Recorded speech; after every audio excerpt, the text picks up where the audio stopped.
I have had a lot of requests to go through Project 2025, which is the conservative promise, the mandate for leadership. This is essentially, it's a manifesto that has been set out by the Heritage Foundation on how they would like to uh, restructure, redesign, redo the executive branch. And they're hoping if there is a Republican president who is elected, that they can immediately implement these changes into the executive branch. There's been a lot of talk. I think the easiest thing that I can do to kind of break it down is to take you through each chapter. Now, this manifesto is pretty big, as most manifestos are, so I cannot do the entire thing in one sitting here. But let me take you through chapter by chapter and just give you an overview of what's covered in that chapter. And if you're interested in anything in that chapter, you can go and look it up online. Now, I won't do too much of an introduction here. It just has a table of contents, who the authors are, and how they decided to set this up, and the 4 pillars that they are wanting to have in their manifestos. So let me go through those 4 pillars, and then we will move on to chapter 1. The 4 pillars are set up in the foreword that is called A Promise to America, and this is written by Kevin D. Roberts, and he sets out what he believes America should look like. And in that foreword, he includes 4 pillars, and they are on page 3. I'll go ahead and read those to you. Number 1, restore the family as the centerpiece of American life and protect our children. Number 2, dismantle the administrative state and return self-governance to the American people. Number 3, defend our nation's sovereignty, borders, and bounty against global threats. Number 4, secure our God-given individual rights to live freely, what our Constitution calls the blessings of liberties. So those are the 4 pillars. So the rest of the entire manifesto is with these 4 things in mind, and pretty strongly in mind. So if you have a problem with any of those 4 pillars, the rest of the manifesto may be a bit disturbing for you. So at this point, let's go ahead and get into chapter 1. Now, I hate to do this, but I need to leave you on a cliffhanger. I see my time is already coming to an end. I'll try not to go over 3 minutes. I will immediately follow this post with chapter 1, everyone. Stay tuned. Sorry to leave you on a cliffhanger. We're talking about Project 2025. I just did an introduction piece. I'm trying to keep each of these posts to 3 minutes or less. So with that, I am now in chapter 1, which is part of section 1. And section 1 is called Taking the Reins of Government. And again, it's redesigning the executive branch. And the very first chapter says White House Office, and it's written by Rick Dearborn. And it covers 16 different offices or different positions in the executive branch, and he sets out how he wants them designed, additional tasks to be assigned to each of these different positions, who should be hired for the positions. Also, we have a section where they want to add some committees, so there's an additional 3 committees added in order to filter information before it gets to the president, and then defining goals. Now, each one of these positions, ultimately, the goal is to forward the president's agenda and not have anything get in the way of that. So let me read out to you what the 16 different positions or offices are that he's covering. Again, now each one of these, the Heritage Foundation is preparing a database in order for the president to choose people who are appropriate conservatives in order to fill all of these positions. So here are the different offices I was talking about. 1, the Chief of Staff. Then we have Deputy Chief of Staff, Principal Deputy Chiefs of Staff, Senior Advisors, White House Counsel, which is interesting. The change in White House Counsel is, rather than going forward and having the law be what is the number one issue, what they're trying to do is reduce any kind of conflict with the president.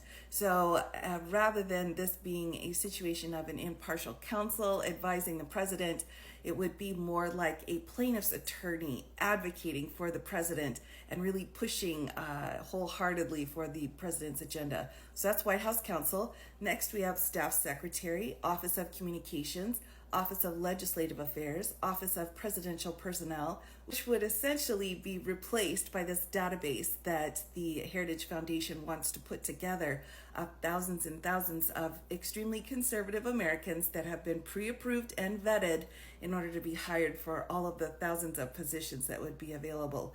So only people who had been pre-approved by the Heritage Foundation would be allowed to have any of these positions in the executive branch. So that's the Office of Presidential Personnel, Office of Political Affairs, Office of Cabinet Affairs, Office of Public Liaison, Office of Intergovernmental Affairs, White House Policy Councils, which is very unusual. We've got 3 different policy councils they're talking about, and they're wanting to set up 3 committees that would actually filter information through it before going through the councils. It's very unusual. I may have to kind of come back to this in a minute. Next is Office of Vice President, and the Vice President is seen as working for the President. So especially in his or her role as the President of the Senate, would be essentially an ambassador or the person who works for the President. The Vice President would be only someone who was an extension of the President, not his own or her own person. And then the Office of the First Lady and First Gentleman, which I thought was interesting. Their points with this was to essentially give anything that would get a lot of negative press or negative reactions, give it to the First Lady or the First Gentleman, because it's less likely to harm the president if it goes through the First Lady first or instead, rather than directly through the president if it's something that's a bit controversial. But let's come back to these committees that I was just talking about. So back to number 14, White House Policy Councils. I'm afraid this will be longer than 3 minutes.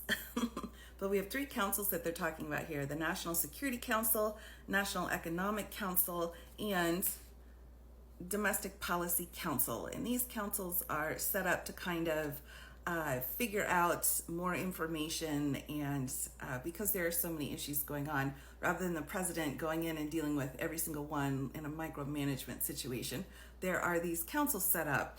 And what they're proposing here is that they would have committees that would be of their people, so the Heritage Foundation people, and they would go through and decide if the issue was valid or not, and if it needed to be brought to the president's attention if someone was disagreeing on these different councils.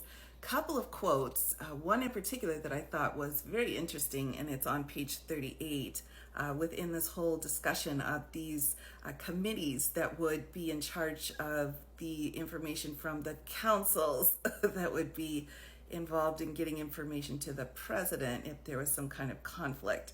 So here is one particular quote, again on page 38. While other chapters will cover specific policy goals for each department or agency, incoming policy councils will need to move rapidly to lead policy processes around cross-cutting agency topics, including countering China, enforcing immigration law, reversing regulatory policies in order to promote energy production, combating the left's aggressive attacks on life and religious liberty, and confronting wokeism throughout the federal government. So that's quite specific on page 38. So again, this is all listed under number 14, the White House Policy Councils. So that's a real quick and dirty overview, everyone, of this idea of these different positions and different offices under the White House that they're wanting to restructure, redefine. They're saying, who do we want to have in charge? How many people do we want to have in charge? What are the requirements in order to be in charge? And we're going to go ahead and design all of it ourselves. So there you go, everyone. Chapter 1. I'll be back with a brief overview of Chapter 2. Continuing on, going through Project 2025, the Conservative Manifesto for redoing the executive branch. I've done an introduction, I've done chapter 1, and now we will move on to chapter 2. This one's going to be a long one, everyone. Chapter 2 is set out in Section 1. Section 1 is taking the reins of government. Chapter 2 is Executive Office of the President of the United States, and this is written by Russ Vought. Now, Mr. Vought has some very aggressive language. He goes through 11 different departments in the executive branch that he wants to restructure. And he wants to change who's in control of each different department, how the department functions, and what the goals of the department are. So it's a complete overhaul of all 11 different departments. And one of those 11 technically is not a department, but is the vice president, who will no longer have any power whatsoever, but will be an emissary for the president. And if the vice president would like to sit in on meetings, then his voice will be heard, direct quote. Let me take you through all 11 pieces of this, and I will just give you a highlight, a quote that I think tells you what the overall idea is behind it. First quote on page 43 is an introduction.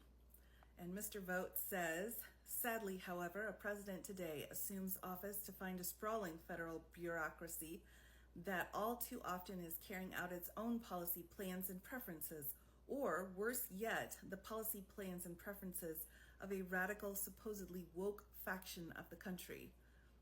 This is the theme throughout the entire rest of this particular person's chapter here. So let's move on to the first agency. The first one he speaks of is the U.S. Office of Management and Budget, and this has to do with the president's budget. He basically is setting out that when it comes to the monies involved in this, that the president needs to basically micromanage every dollar is how it's kind of turning out here. There can be a deputy involved, but it's the deputy and the president. In between the two of them, that's it. No one else really needs to have any control over the budget, which would be incredibly difficult. But yes, so this is what I refer to as the micromanaging of the executive or the president's budget. Now, he does go through and make some distinctions between the Trump presidency and the Biden presidency. Of course, the Trump presidency is better, but primarily what we're looking at is the will of the director when it comes to managing this budget. So we've got one person, that director, plus the president, and that's it when it comes to this very important job of the budget for the president. One more quote here. It says, "It is vital that the director and his political staff, not the careerists, drive these offices in pursuit of the president's actual priorities and not let them set their own agenda based on the wishes of the sprawling good government management community in and outside of government." This is the biggest section. And then he goes on to say, the following executive orders need to be revived, reinstated, or reinforced.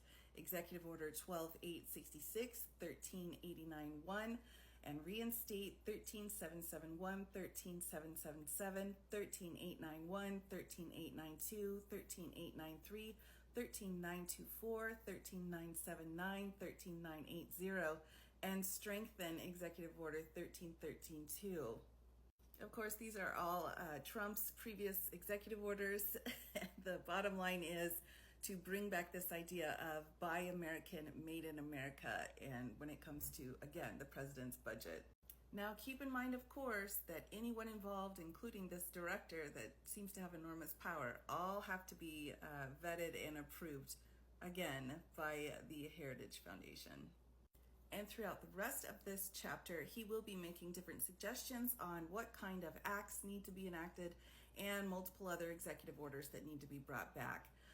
Also, he sets out lots of very interesting things that he calls examples of good legislation, such as the SMART Act, the GOOD Act, the Early Participation in Regulations Act, the Unfunded Mandates Accountability and Transparency Act, and the REINS Act. So we've got lots of these different acts that he will be referring to. But let's move on to the second council. Next up, we've got the National Security Council. And for the National Security Council, everything needs to be in complete alignment and agreement with the president and what he wishes to have. Only certain people would be allowed to work here. Anything that was not in alignment with the president's values and his agenda would be cut. All of the employees would be cut and replaced, and any senior officials that were hired would be given more power than what the senior officials have right now. Next up, National Economic Council. Now again, the primary piece here is that we would have a very powerful deputy in charge of this council, and unlike previous situations, no disputes would be allowed. So the jurisdiction would be set out by one person and that would be it, and then you would move on. Next up, we've got the Office of the U.S. Trade Representative. Here's a direct quote. The failure of the World Trade Organization to discipline China for abrogation of its trading commitments has seriously undermined its credibility and made it largely ineffective as an institution. The United States, through an empowered USTR, must act to rebalance and refocus international trading relationships in favor of our democratic nations that embrace free, fair, and open trade principles built on market-driven economies. So there's a direct quote. Next up, Council of Economic Advisors. Direct quote, on page 56. A future conservative administration should utilize the CEA as the senior internal White House economist, much as the White House counsel's office functions as the senior internal White House lawyers. This does not mean that there are no economists in other offices. There are, just as there are often lawyers in the policy councils and other White House offices. But the CEA's role, like the White House counsel's, is to employ its unique expertise, particularly on the technical side, to ensure that sound analysis is contributing to and shaping the policy discussion. Again, of course, we have one person who's going to essentially be in charge of this, and that person will be chosen from a list, and anyone who's working there now is out. And number 6, the National Space Council. So, all right, I'll just do a quote here. Major challenges remain in implementation and regulatory reform to keep up with rapidly evolving space markets and competitors. These include the long-term sustainability of space activities in the light of increasing orbital debris, creation of space situational awareness services for civil and commercial uses, management of mega constellations, licensing of new commercial remote sensing capabilities, keeping up with licensing demands due to high launch rates, transitioning international space station operations to multiple privately owned space platforms, and most important, accelerating the acquisition and fielding of national security space capabilities in response to an increasingly aggressive China. There you go. Number 7, the Office of Science and Technology. It seems the emphasis here has to be on getting rid of climate change research programs. Number 8, Council on Environmental Quality. And here again, they're saying we need to rewrite it and restaff the entire council here. And abolish the Office of Domestic Climate Policy. And the president should eliminate the interagency working group on social cost of carbon. There you go. Number 9, the Office of National Drug Control Policy. And they just need to work next to the Border Patrol. Next, we've got number 10, Gender Policy Council. Here they're wanting to revoke Executive Order 14020. Lastly, the Office of the Vice President. And again, the Vice President is basically an emissary for the President, so he or she's not allowed to have any thoughts of their own. And if he wants to be heard, he can go to the meetings, and they said, well, they'll listen to him. But no guarantees that anything that the Vice President would want would be implemented. So there you have it, everybody. Chapter 2. That one was a doozy. Up next will be Chapter 3. I'll need a little bit of a break before we do that one.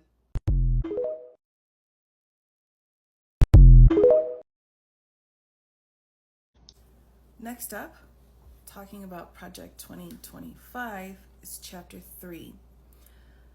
Chapter 3 is under Section 1, which is titled Taking the Reins of Government, and this is part of the Republicans' manifesto for redesigning and restructuring the executive branch. I've done Chapters 1 and 2. Here is Chapter 3. I'll try to be quick about it. We'll just do an overview, everyone. Chapter 3 is called Central Personnel Agencies Managing the Bureaucracy, and it is written by Donald Devine, Dennis Dean Kirk, and Paul Dans. Now, these fellas are pretty upset with how the personnel system is right now for the executive branch in the federal government. So they offer an analysis and recommendations, and under that, they list out quite a few areas that they think need to be restructured. Well, all of them. So I'll just take you point by point. We'll go real quick through each one. And it has kind of this theme of doing away with the structure that's there right now. So the first subsection is the Office of Personnel Management, managing the federal bureaucracy. And they just go in and say the bureaucracy is out of control compared to when Reagan was in control. The next section is OPM, the merit hiring in a merit system. Now, this is interesting. They've got a couple of interesting bits here. One of the primary quotes is on page 72. Yet for the past 34 years, the U.S. Civil Service has been unable to distinguish consistently between strong and unqualified applicants for employment. I don't think they like the employees that are there. They also are talking about a general intelligence exam for anyone coming in as an employee, and stating that there have been successes when using a general ability test like PACE. Also, they talked about how, quote, on page 73, President Donald Trump's plan to implement all these changes was delayed because of legal concerns over possible disparate impact. So they liked Trump's plan, but it unfortunately was not implemented when Trump was in office, and so they would like to implement it if he gets into office again. Next subsection, the centrality of performance appraisals.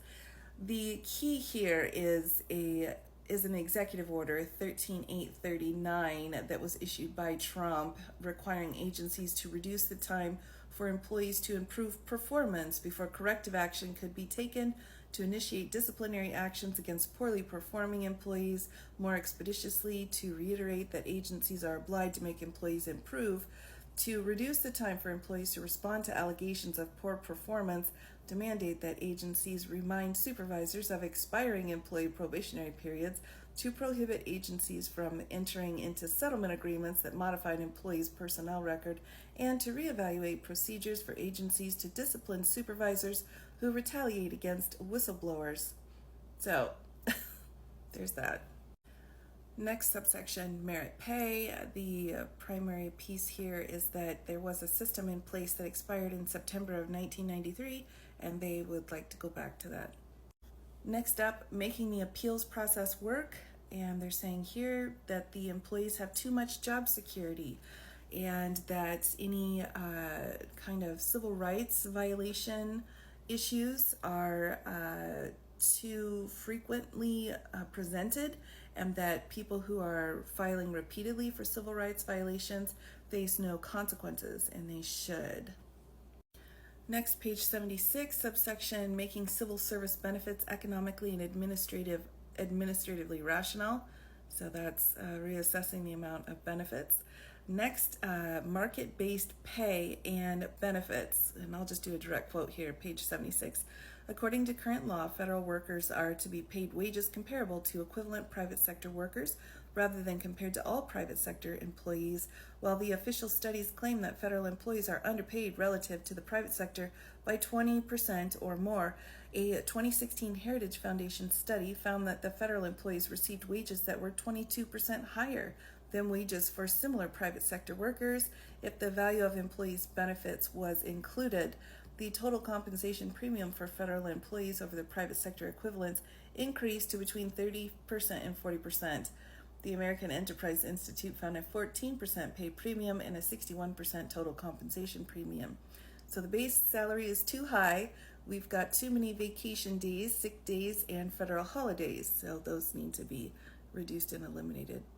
Next subsection is reforming federal retirement benefits. And overall, it's saying there are just way too many benefits, so those need to be reduced. Next, the GSA, which is the General Services Administration, landlord and contractor management.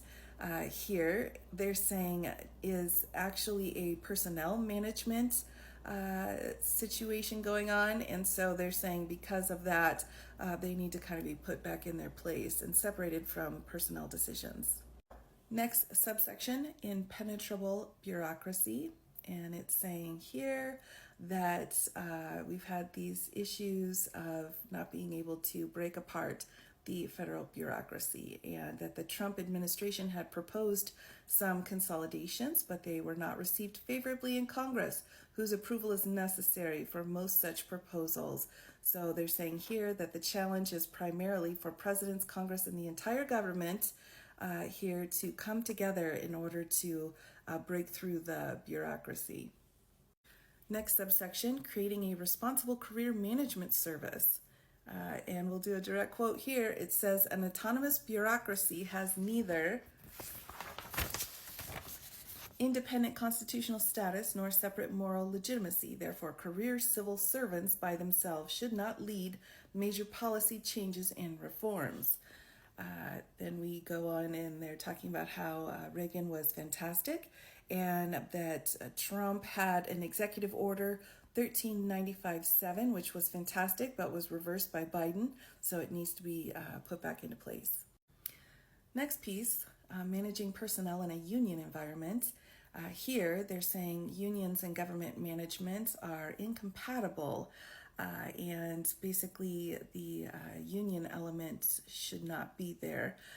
We've got 3 executive orders, and I'll just read them out, that were Trump executive orders that need to be reinstated.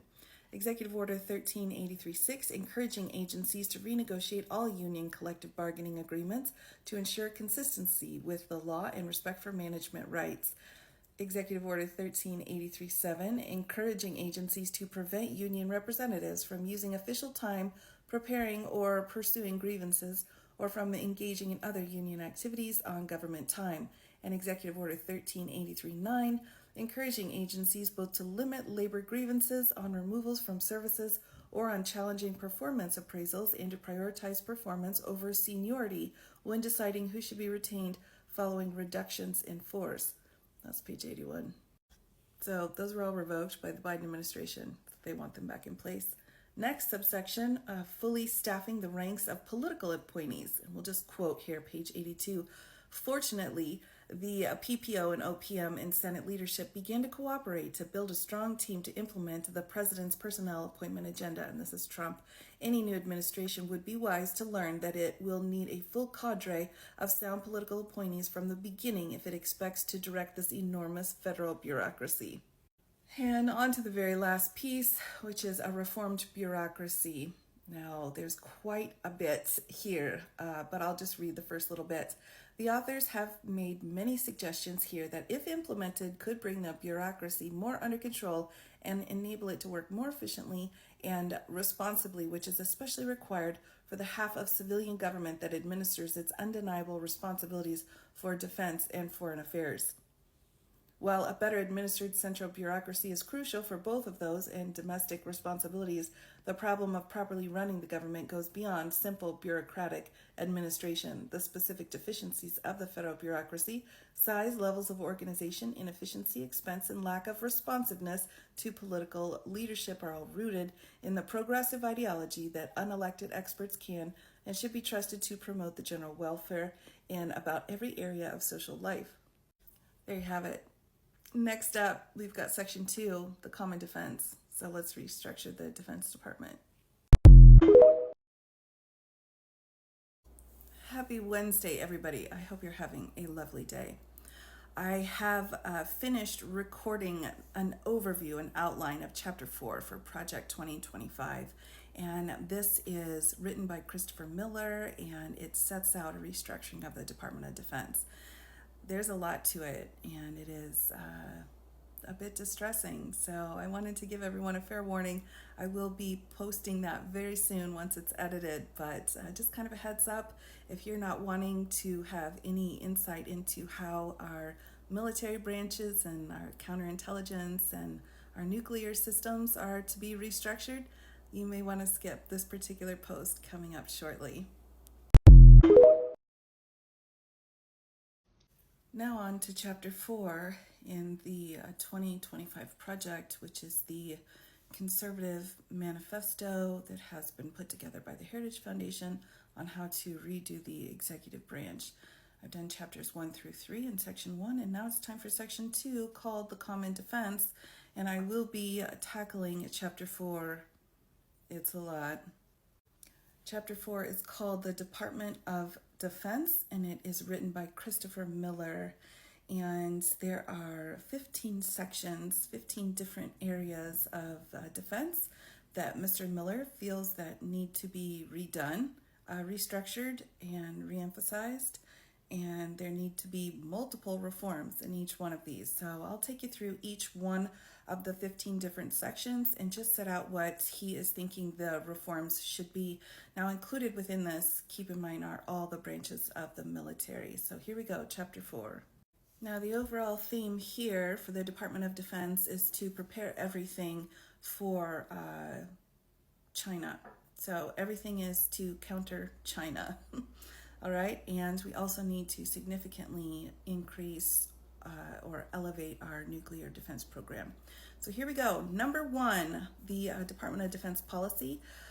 Here are some needed reforms listed. Prioritize a denial defense against China, increase allied conventional defense burden sharing, implement nuclear modernization and expansion, and number 4, increase allied counterterrorism burden sharing.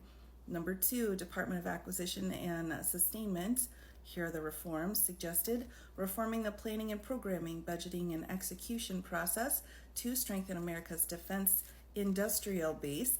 And 3, optimize the Department of Defense acquisition community.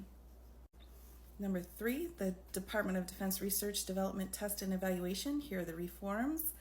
Champion, engage, and focus the American innovation ecosystem. Number 2, improve the rapid deployment of technology to the battlefield. Number 3, develop a framework to protect the RDT&E enterprise from foreign exploitation. You can take a look at that. Number 4, Department of Defense military sales, and we're quoting here, to regain the role as the arsenal of democracy. Here are the reforms. 1, emphasize exportability of U.S. procurements. 2, end informal congressional notification. 3, minimize barriers to collaboration. And 4, reform the FMS contracting process because it's way too slow.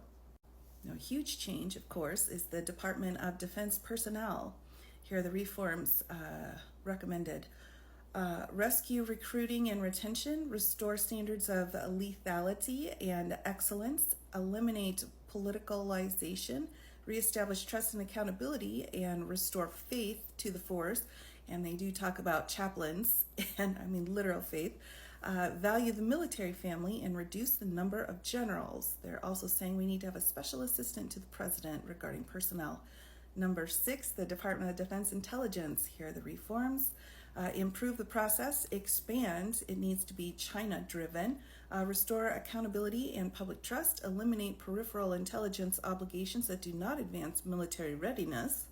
And that takes us straight into the next branches of the military. Number 7, the Army. Here are the reforms. First of all, he's saying that the Army should not be a social testing ground. That needs to be eliminated. We need to, 1, rebuild the Army. 2, focus on deployability and sustained operations. 3, transform Army culture and training. It's not appropriate where it's at right now. Number 8, the Navy. Basically, the idea is don't let China be better than our Navy. So here are the reforms that we need. Invest in and expand force structure, reestablish the General Board, establish a rapid capabilities office, accelerate the purchase of key munitions, and enhance warfighter development. And there are quite a few suggestions based off of Space Force. Next up, number 9, Air Force, and they're saying it lacks the ability to fight China, so we need to have some reforms as well here. Number 1, increase spending, budget accuracy in line with the threat-based strategy. Number 2, reduce near-term and mid-term risk. Also, under this section, they're talking about a huge increase in missiles and planes. For example, an increase in the F-35A to 60 to 80 per year. for Air Force. Number 3, invest in future Air Force programs and efforts. Number 10, U.S. Marine Corps. Here are the reforms that need to be done. Number 1, divest systems to implement the force design of 2030 transformation. This was something that had been suggested by a ranking member of the Marine Corps earlier in order to restructure the Marine Corps. So they're saying we really need to go forward on this 2030 plan. Transform personnel paradigm, meaning they want to completely redo a rank assessment and restructure how people are having their ranks given in the Marine Corps, and align the Navy amphibious shipbuilding force design with the 2030 redesign plan that they're wanting to implement for the Marine Corps. Number 11, U.S. Space Force. Here are the reforms. We need to, according to the author, reverse all of Biden's defensive postures, reduce overclassification, and implement policies that treat Space Force as though it's a mature force, not a new division. Number 12, the U.S. Cyber Command. Separate the U.S. Cybercom from the National Security Agency, increase U.S. Cybercom's effectiveness, and rationalize strategy and doctrines. There you go. Number 13, Special Ops Forces reforms. I'm going to be a little careful here. Number 1, make irregular warfare a cornerstone for security strategy. Number 2, counter all of China's issues. Number 3, establish credible deterrence through irregular warfare to protect the homeland. Next up, nuclear deterrence. I'll be very careful here. There are some reforms that need to be done. First, the author is saying we need to prioritize modernization. Next, we need to develop sea launching stuff. Next, we need to make sure that we're countering all of China's expansion. Fourth, we need to restore the nuclear infrastructure. And 5, correctly orient arms control. Basically, it needs to be bigger, stronger, and utilized more. And then lastly, missile defense, number 15. Again, very careful. The reforms that are being suggested here are to change the U.S. missile defense policy, change that policy, and increase deployment of missiles and strengthen all of the missile defense. And without getting too far into it, which of course you can look up on your own, we need more missiles, more harmful missiles, and they need to be used more frequently. So that seems to be the missile defense reforms. So there you go, everybody. That is the Project 2025 suggestions here on how to restructure, revamp, reprioritize things going on in the Department of Defense. Now, next up in Project 2025 will be the Department of Homeland Security. Let's see what they have to say about that. Well, next chapter, going through Project 2025, the conservative Republican manifesto. I have been going through over the last few days. This one is very complicated, only in that it's difficult to actually read it because it's pretty awful. So I will need to break this into 2 parts, only because there is so much information that I won't be able to get it into 10 minutes with my stomach still intact. So let's go ahead and get started, everyone. I will do the first half of Chapter 5 on the Manifesto Project 2025, Department of Homeland Security, and this was written by Ken Cuccinelli. And this has to do with essentially customs and border protection ideologies, and yeah, it's pretty harsh. All right, let's get started. Number 1, Office of the Secretary. These are the suggestions. Expansion of dedicated political personnel, an aggressive approach to Senate-confirmed leadership positions, clear, more durable, and political line of succession, a soft closure of unnecessary offices, restructuring and redistribution of career personnel, compliance for grants and other federal funding, non-use of discretionary guest work visa activities, restoration of honesty and transparency, and replacement of the entire Homeland Security Advisory Committee. Next up, U.S. Customs and Border Protection, number 2. Eliminate any prohibitive guidance or mandates from DHS regarding data sharing information. clear all records of anyone who was falsely accused by Secretary Mayorkas regarding some incidents. Also do a nationwide codified detention standard allowing for temporary facilities for detention. I think we saw that before. Number 3, U.S. Immigration and Customs Enforcement, ICE.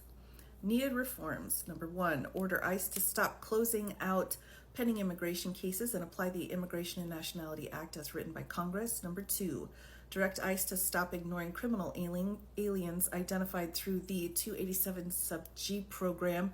Number 3, eliminate T and U visas. Number 4, issue clear guidance regarding detention and bond for aliens. Number 5, prioritize national security in the Student in Exchange Visitor Program. Number 6, Homeland Security Investigations Special Agents in the 1811 series should enforce Title 8 and 18 crimes as the biggest part of their portfolio. Number 7, the role of ICE deportation officers should be clarified. Number 8, the ICE memoranda identifying sensitive zones where ICE personnel are prohibited from operating should be rescinded. Number 9, to minimize the efficient use of its resources, ICE should make full use of existing expedited removal authorities. And the budget suggested all of this needs to be paid for by Congress. Number 4, U.S. Citizenship and Immigration Services, new policies. Number 1, the workforce should be realigned and, as necessary, retrained on base eligibility and fraud detection rather than speed and processing. Number 2, training should return to the federal law enforcement training centers, which would underscore the role of these services as a vetting agency and be rebranded accordingly. Number 3, permanently authorize and make mandatory e-verify. And 4, end parole abuses by legislating specific parole standards. Number 5, necessary border and immigration statutory, regulatory, and administrative changes. These are the proposed changes here. Number 1, the legislative proposals, and there's a huge list of them. I'll just pull out a few here. Title 42 authority in order to just expel people when it's been determined that they should be expelled. Nationwide mandatory wall system, restricting prosecutorial discretion, so prosecutors wouldn't have discretion, and mandatory detention. Under regulations, there's also a huge list. I'll just tell you a few here. With regards to T visas and U visas, gone, repeal TPS, and do H-. Also, very important, the H-1B reform, and this is a direct piece here. It says transform the program into an elite mechanism exclusively to bring the best and brightest at the highest wages while simultaneously ensuring that U.S. workers are not being disadvantaged by the program. H-1B is a means only to supplement the U.S. economy and to keep companies competitive, not to depress U.S. labor markets artificially in certain industries. All right, next up, executive orders, pathways for border crossers, and there's a whole list of them here on page 151, and you can take a look at those. I'll just put a couple out here. Prohibit the use of notices to report the use of any funds for travel into the interior of the United States and government flights or transportation for aliens. Prohibit the use of parole except in matters that are certified by the Secretary of Homeland Security as requiring action for humanitarian or significant public benefit reasons, and prohibit the use of parole in any categorical circumstance. There's a whole bunch more, and there's a bunch of pieces regarding enforcement as well. Again, this is a broad overview.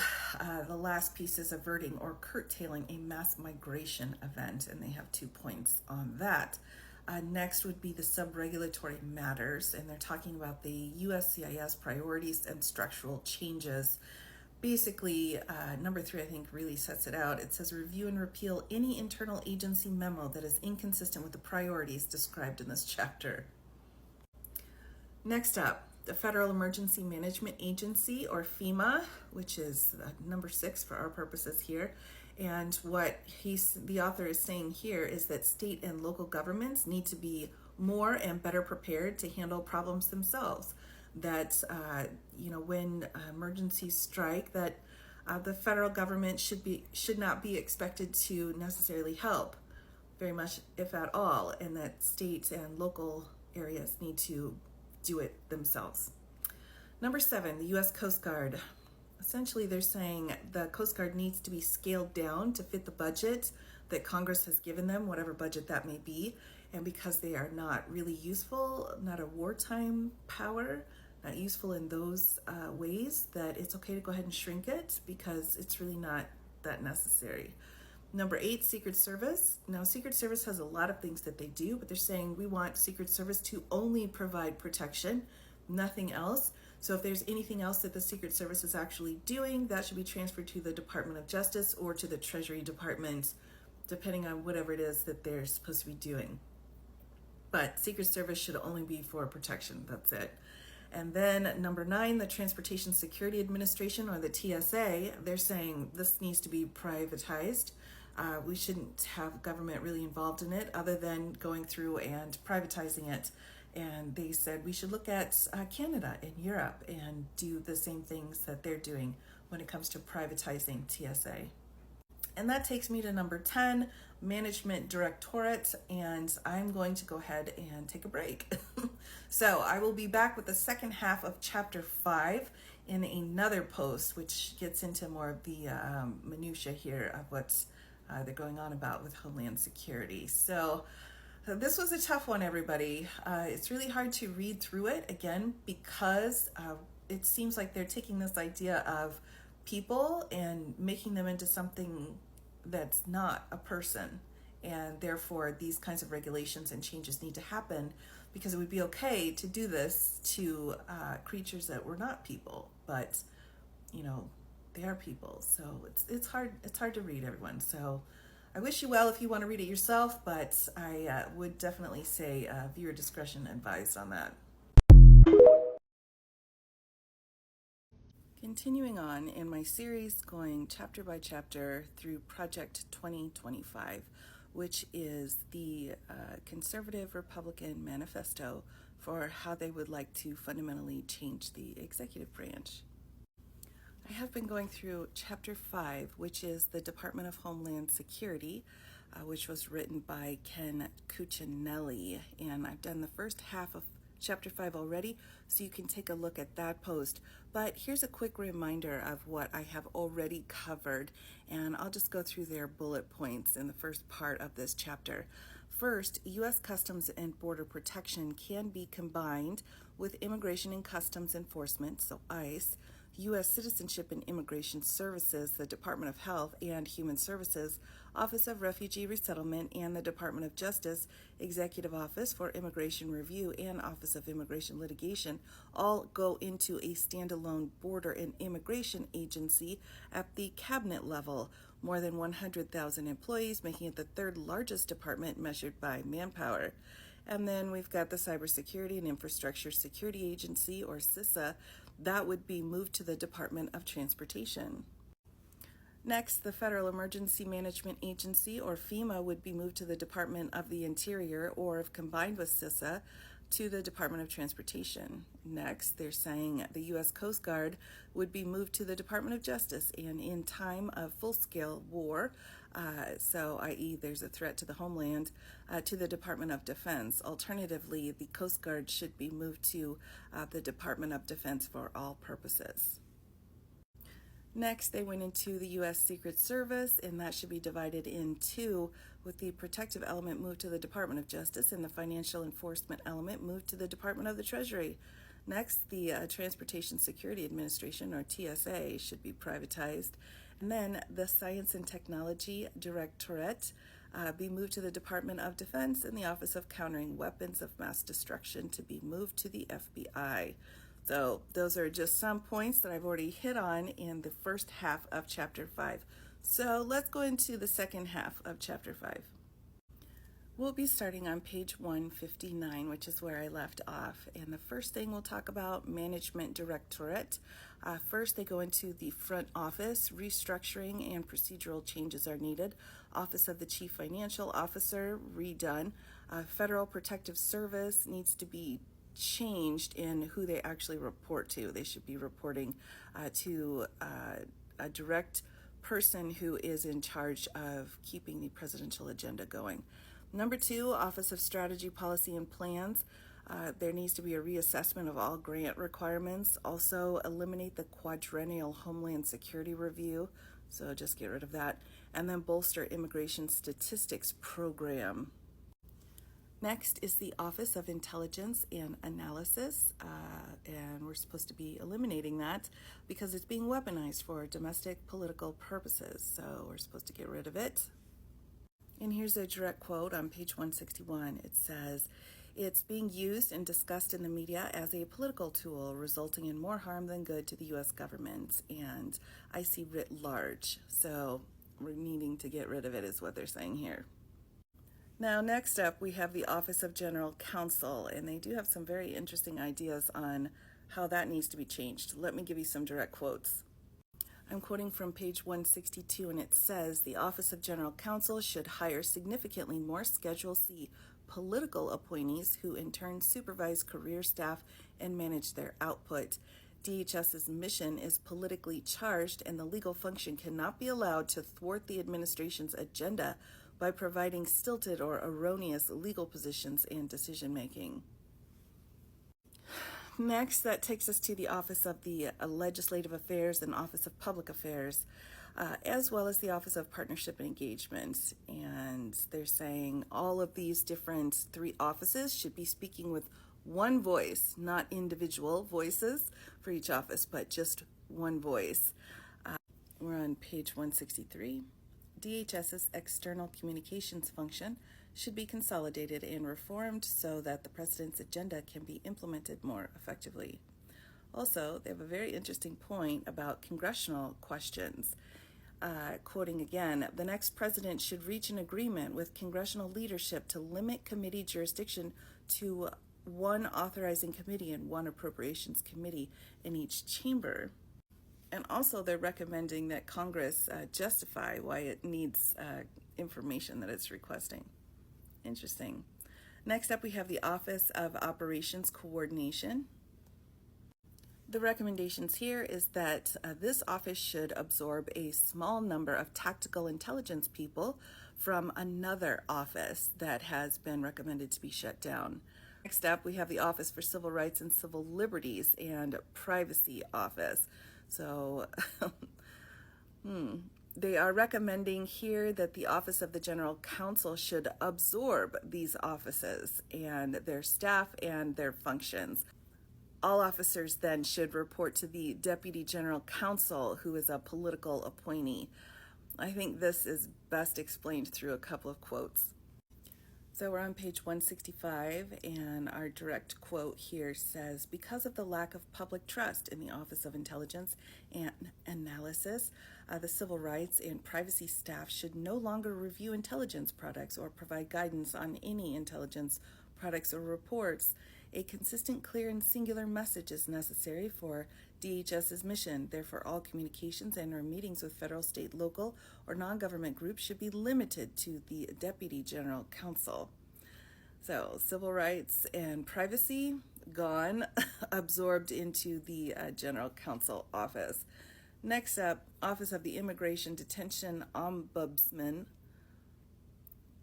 Office of the Immigration Detention Ombudsman.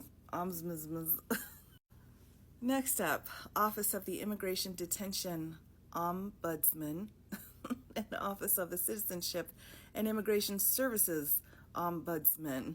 All right, these are two different departments. Yikes, everybody, hold on. For both of these offices, the idea here that the author is setting out is that they actually act as an impediment to detention for immigrants. And so they are saying we need to get rid of these two because we need to be able to shoot straight into detention facilities and not have any extra layers that could impede the quickness of detention. So that's really the overall theme, and I've got one sentence here that I think really summarizes what they're looking for with these two offices. First of all, they are wanting, of course, to eliminate them. And then next we have, in addition, the government should be a neutral adjudicator, not an advocate for illegal aliens. So there you have it for those two offices. They're gone. And lastly, we have agency relationships. I'll just go through the bullet points here. Department of Health and Human Services agree to move the Office of Refugee Resettlement, ORR, to DHS, or alternatively implement an aggressive and regular effort by the Secretary of HHS to ensure the ORR is fully pursuing presidential objectives in support of DHS. Department of Defense assist in aggressively building the border wall system on America's southern border. Additionally, explicitly acknowledge and adjust personnel and priorities to participate actively in the defense of America's borders, including using military personnel and hardware to prevent illegal crossings between ports of entry and channel all cross-border traffic to legal ports of entry. Department of Justice agree to move the executive order for immigration review in the Office of Immigration Litigation to DHS and or alternatively to treat the administrative law judges, immigration judges, and Board of Immigration Appeals as national security personnel, decertify their union, and move to increase hiring significantly to enable the processing of more immigration cases. Department of State allowed DHS to lead international engagement in the Western Hemisphere on issues of security and migration. Additionally, quickly and aggressively address recalcitrant countries' failure to accept deportees by imposing stiff sanctions until deportees are in fact accepted for return, not just promised to be taken. And then we've got Department of Housing and Urban Development, Department of Education, Department of Labor, Department of Treasury, and the intelligence community, all focusing on immigrants and immigration. So there you have it, the second half of Chapter 5. Coming up next will be Chapter 6. I have been working on Chapter 6, 7, 8, and 9 of Project 2025 today, and I'll have those posts out very soon. But one interesting thing that I came across, there were many, but I think the big one was doing away with all funding for the public broadcasting system, as well as NPR. Not only doing away with funding, but actually taking money from them and bankrupting them. So that's a fun fact for today. Anyway, I will have those chapters out very soon, everybody. Quick update on my Project 2025 series, where I'm going through each chapter and summarizing it. I have a set of 4 chapters left for Unit 1, Chapter 6, which is the Department of State, Chapter 7, the Intelligence Community, Chapter 8, Media Agencies, and Chapter 9, Agency for International Development. I'm still working on them. It's taking me a little bit of time to get through this material. So as soon as I have these chapters ready, I will post them. But I am still working on the series, and we'll be moving on to Unit 2 shortly after that. As I continue to work on redrafting the Constitution from the perspective of someone today with a country this size, we've been talking about Article 2, which set out the Electoral College. Now, some people want to get rid of it, some people want to keep it.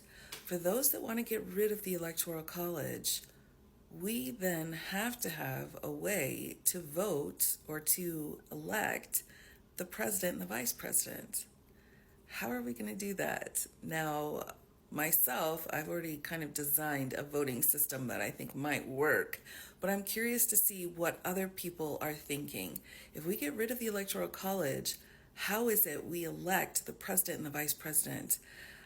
Make a video. Tell me about it. Give me some details about it if you're comfortable doing that. Or just set it out in a as much detail as you can down below. Try not to just do ranked choice voting or popular vote. Give me a little bit more detail than that if you can. What should we actually do to elect the president and the vice president if we no longer have the Electoral College?